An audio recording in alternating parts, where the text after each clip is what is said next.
Hey, welcome to channel. And today I'll talk about the real reason for lockdown. There are a lot of misconceptions about it, why it is forced, because a lot of people are thinking that we are trying to eradicate the virus. This lockdown will uh, stop the spread of virus. That's why it's forced, and then it will be lifted.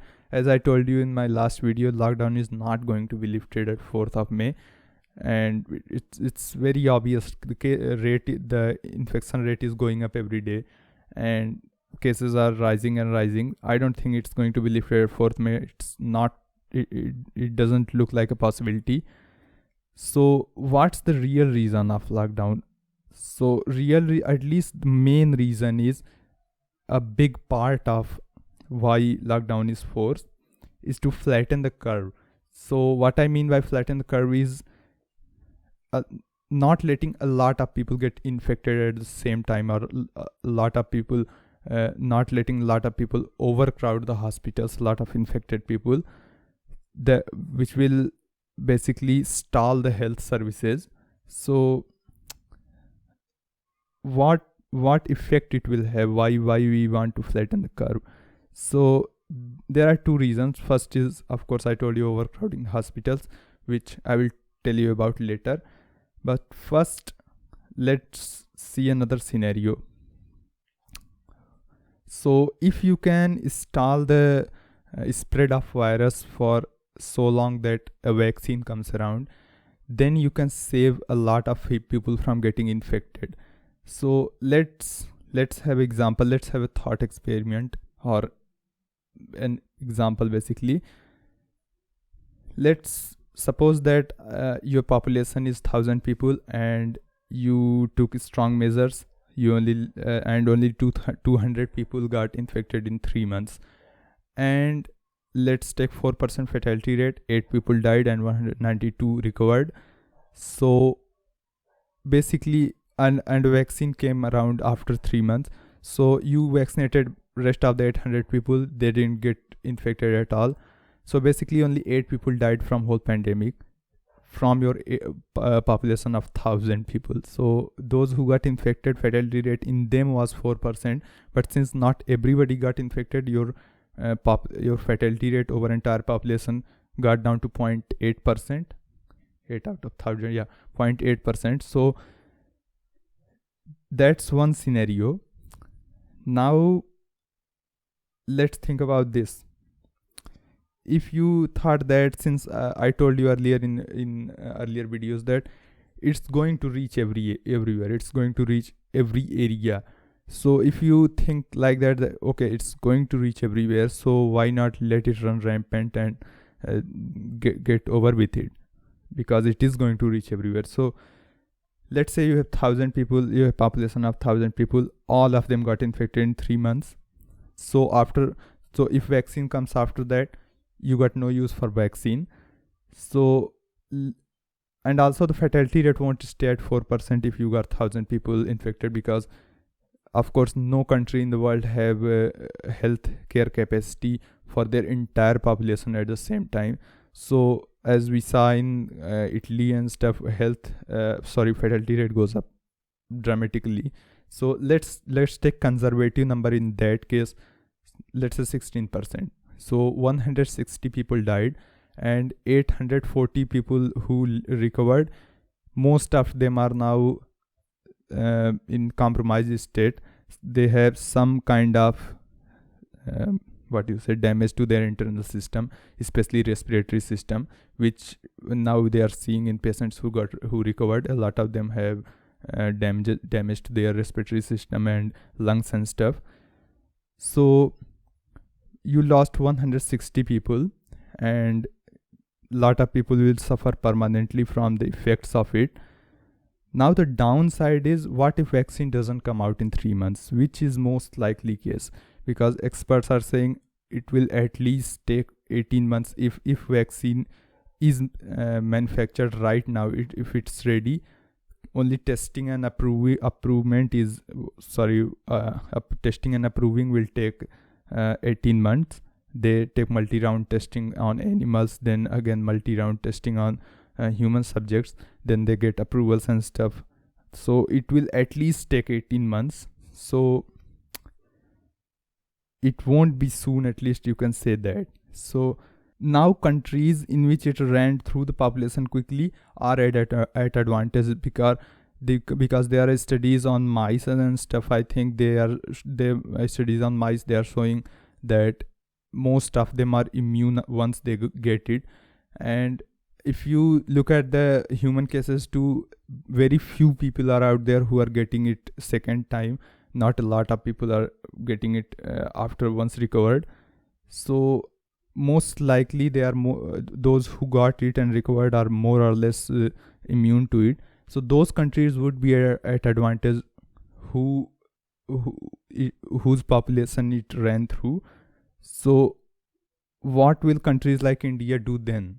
Because we won't have our entire population infected at the time. Probably we'll be hitting peak at that time.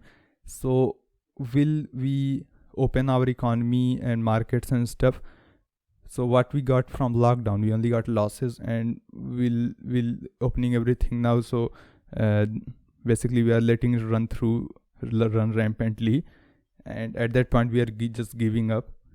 And if we keep this lockdown going on, we will basically go back a lot in global market and stuff, global economy, and it will be catastrophic to our economy, our future and stuff. So that's one scenario. But the case where flattening the curve is most important is in preventing the hospitals from being overcrowded. So let's take another example. If total capacity of your country is 1,000 people, and let's say a big number, you have hospital beds for 50 people. So basically you can admit 5% of your population in hospitals at the same time. So you took all the strict measures and only let 40 people getting infected in 15 days.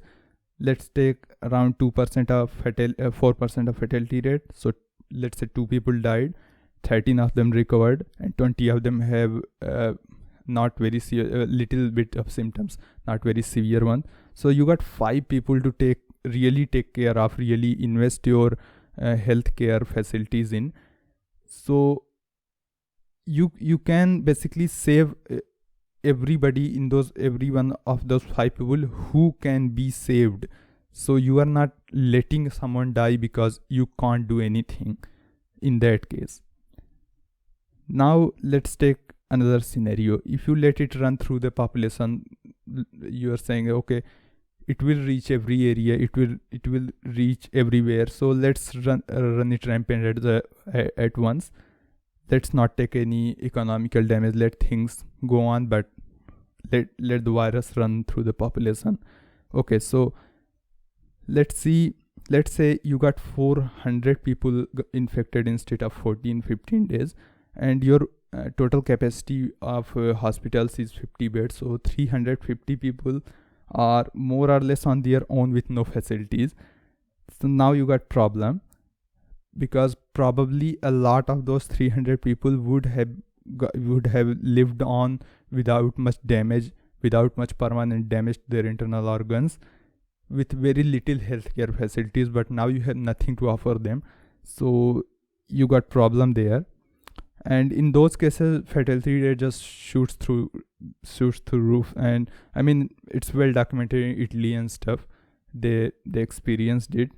So even in USA, you will see different fatality rates in different areas and different cities. Those cities who got affected badly and does not have that good of healthcare facilities, they have high fatality rate, while others have low fatality rate, some of them. So that's one scenario. And next step in that case is your health staff start to get infected very severely and very in rapid manner and very severely, which makes things worse than worse. So that's the scenarios. That's why I think lockdown is enforced, not because they want to eradicate the virus or they will be able to, or it's a possibility. I don't think it's a possibility. They can't eradicate the virus or stop the spread. So eventually it will sweep the nation, but government is not telling us, because a lot of people won't get it and start to violate the restriction. They will say it's going to reach us anyway, so why stop? So I think it's necessary, and I don't think government is I mean, they are lying technically, but I don't think they are doing anything wrong in lying.